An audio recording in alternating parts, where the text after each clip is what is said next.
those people that you were noting that their favorability is underwater are all Democrats. No Democrats that you found had a net positive likability. Is this unprecedented? What do you make of this? It's not so unprecedented because we're living in what I call a 40-40-20 country. 40% are really solid Democrat, 40% solid Republican, 20% are really constitute the core swing voters. And consequently, it's very easy to get to 40, very hard to get above 50. Uh, and so you get a lot of political figures that are hunkering between 40 and 50 and are net negative on both sides of the aisle. And usually both leaders of the parties, anybody who's seen as partisan really has a net negative, and almost all our political figures are seen as partisan. President Biden has a net negative of 7%.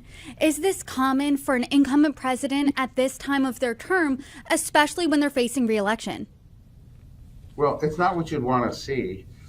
You would want to see, you'd want to see something more like Trump has. You'd want to see a 50-45. But, some presidents are liked for their personality. Other presidents are liked for their policies. Others are liked for their performance.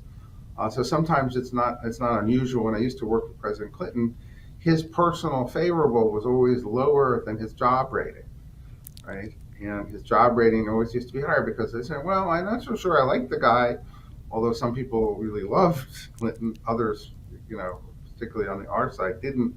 But they would say, I got to admit he's doing a good job.